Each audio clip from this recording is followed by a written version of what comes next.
할렐루야. 날씨가 폭서 가운데 많이 덥습니다. 오늘 드릴 설교 말씀의 제목은 깨우침과 깨달음입니다. 본문은 골로새서 1장 9절로 12절의 말씀입니다.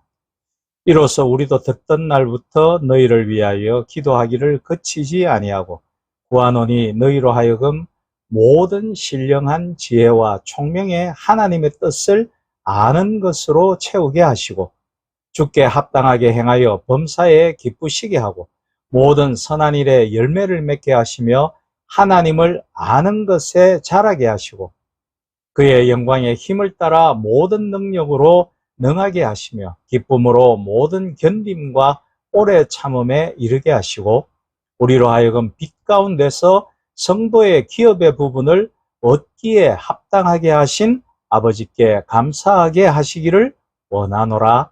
아멘. 오늘 말씀의 키포인트는 9절에 모든 신령한 지혜와 총명의 하나님의 뜻을 아는 것으로 채우게 하시고 말씀과 10절 하반절에 하나님을 아는 것에 자라게 하시고입니다. 오늘 말씀을 쓴 바울은 골로새 교회를 향해서 성령으로 말미암아 모든 하늘의 지혜와 총명과 통찰력을 충만하게 성도들이 갖게 되기를 기도하고 있습니다. 이는 바로 깨달음에 관한 표현인 것이라 생각됩니다. 주님의 말씀이나 비유를 듣고 난 후에 그것이 내게 들려주시는 비밀스럽고 엄밀한 의미를 성도가 깨달아야 한다는 것이죠. 이에 우리 역시 바울의 기도를 따라 늘 그리스도로부터 나오는 성령에 의해 하늘의 지혜와 총명을 충만하게 부어주소서라며 깨달아야 함을 기도해야 할 것입니다. 그렇게 되면 10절로 12절의 기도가 이루어질 것입니다. 하지만 그러기 위해서는 반드시 먼저 성령으로 인한 총명과 통찰력이 있어야만이 10절 이하가 깨달아진다라고 된다라는 것입니다. 즉 하나님을 아는 것에 자라게 하시고 그의 영광의 힘을 따라 모든 능력으로 능하게 하시며 기쁨으로 모든 견딤과 오래 참음에 이르게 하시고 우리로 하여금 빛 가운데서 성도의 기업의 부분을 얻기에 합당하게 하신 아버지께 감사하게 되는 것이 가능하게 된다는 것입니다. 따라서 우리는 무엇보다 기도의 내용의 핵심이라고 할 수 있는 성령으로 인한 모든 하늘의 지혜와 총명 및 통찰력 그리고 분별력을 주옵소서라고 기도해야 할 것입니다. 그런데 더 놀라운 것은 바울의 기도에서 가장 중요한 것이 다시 한번 등장합니다. 그것은 바로 하나님의 뜻입니다. 즉 성령 안에서 하늘의 모든 지혜와 총명과 통찰력과 분별력을 얻어야 하는 이유는 다름이 아닌 하나님의 뜻을 아는 것에 자라게 하시고 라는 것입니다. 개역 개정은 모든 신령한 지혜와 총명에 더하여 하나님의 뜻도 알게 해달라는 식으로 번역해 놓았는데 원어로는 모든 신령한 지혜와 총명을 통해 하나님의 뜻을 알게 함으로 라고 되어 있습니다. 이는 주님이 가르치신 기도와 잘 맞아 떨어집니다. 즉 하나님의 뜻이 이루어지게 해달라는 기도와 같은 의미라는 것입니다. 즉 우리를 통하여 하나님의 뜻을 이루어지게 해달라는 것이죠. 마태복음 6장 10절의 말씀이죠. 나라가 임하시며 뜻이 하늘에서 이루어진 것 같이 땅에서도 이루어지이다.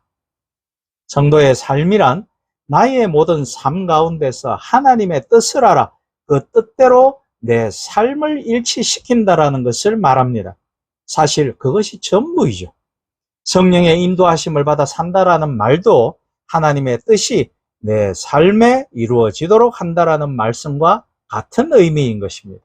분명한 것은 골로새서 1장 9절로 12절의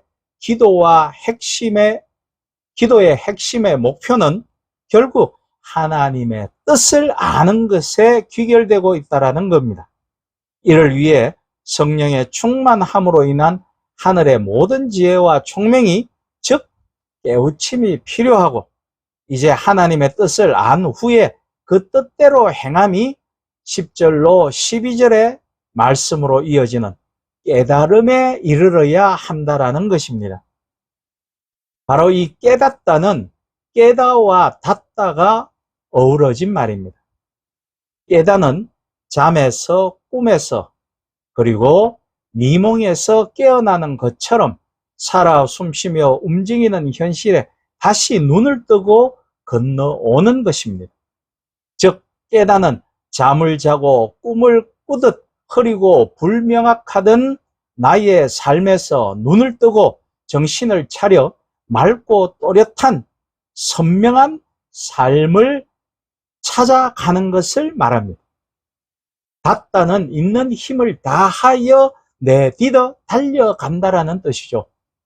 가야 할 곳, 삶의 관역을 겨냥하여 힘껏 화살을 날리고 또는 내 자신을 던진다라는 뜻입니다.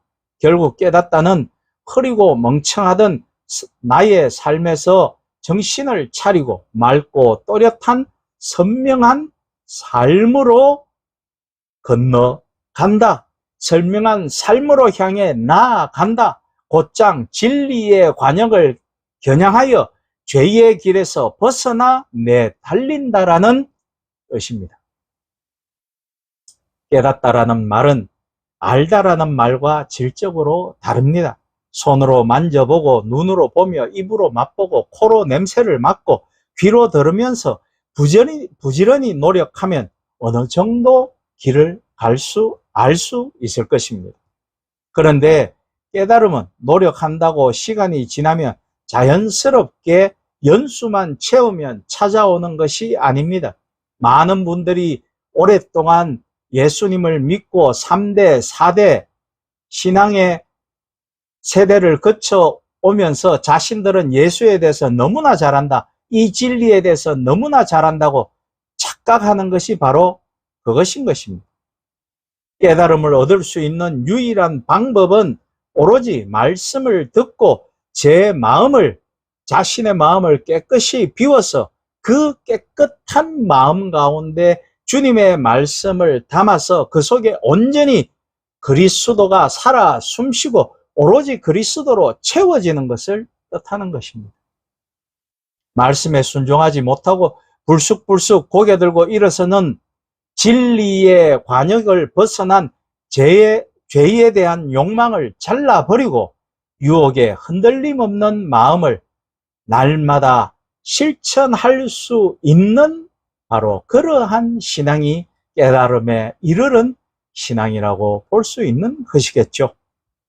참된 깨달음에 이르려면 우선 깨우침을 쌓아야 하고, 깨우침이 쌓이면 깨침에 이르고, 깨침을 거듭 쌓다 보면 그리스도의 가르침에 대한 참된 이해와 깨달음을 얻을 수 있습니다. 그때서야 비로소 우리는 그리스도인이라 칭함을 받을 수 있을 것이며, 우리의 삶에서 우리의 삶이 실천하며 살아가는 것에서 그리스도의 향기가 내어 풍겨질 것입니다. 깨닫고 싶지 않은 사람은 아무도 없을 것입니다. 큰 깨달음을 통해 지금까지와 전혀 다른 삶을 살고 싶은 생각은 누구나 다 갖고 있습니다.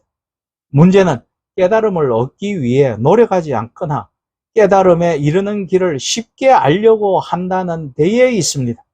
덮어놓고 믿는 것은 신앙이 아니라 미신이고, 입으로만 믿는다라는 것은 실체가 없는 허상일 뿐입니다.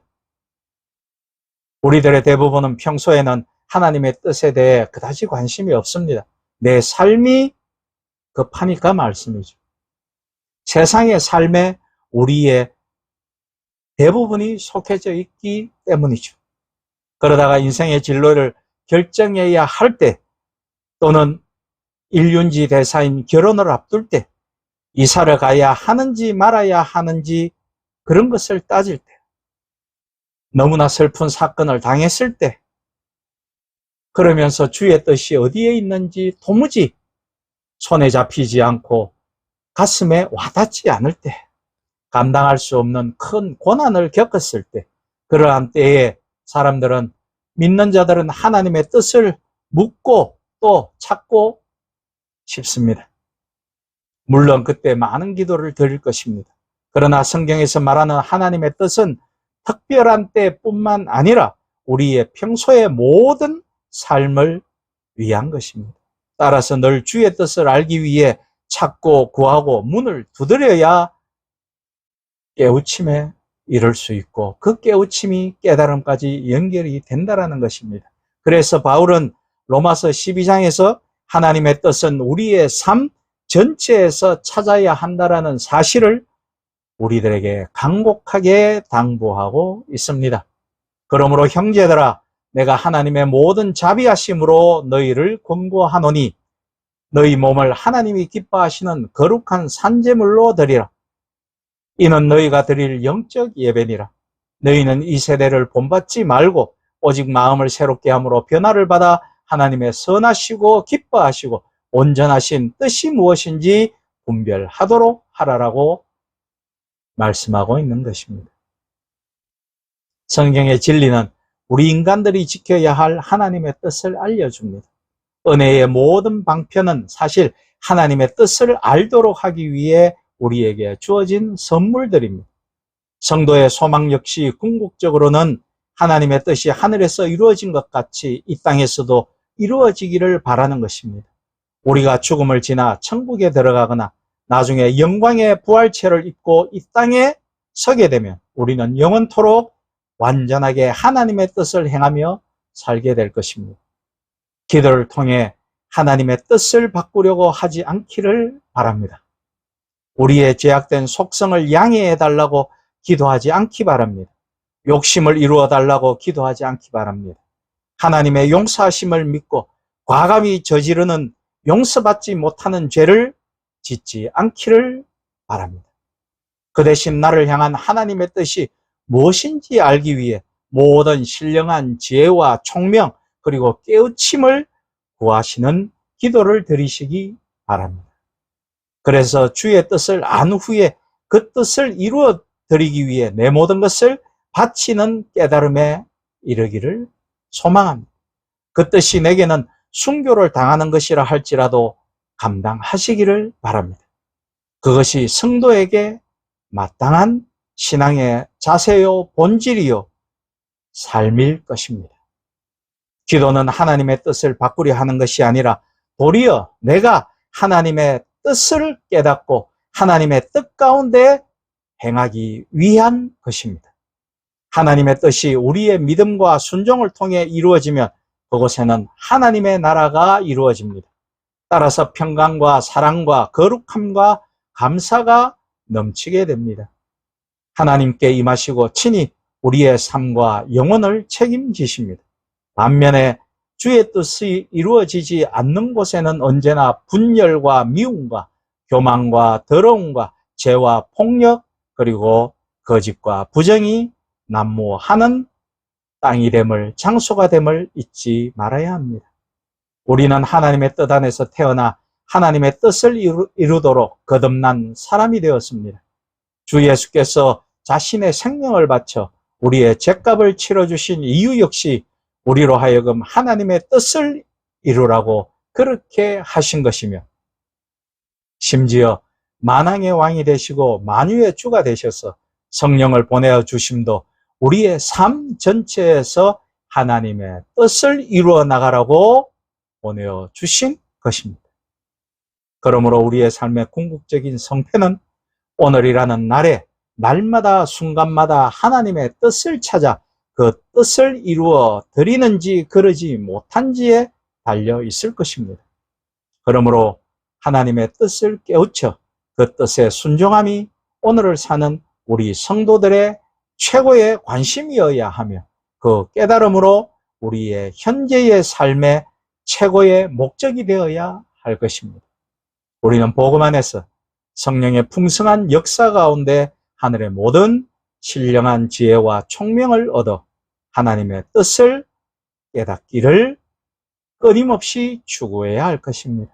그리고 그 뜻에 신속하게 순종함으로 하나님의 궁극적인 뜻이 우리의 삶에 이루어져서 하나님께는 큰 기쁨이요 우리 모두에게는 한없는 영광과 복락이 되기를 우리 주 예수 그리스도의 이름으로 축원하며 부탁드립니다. 아멘.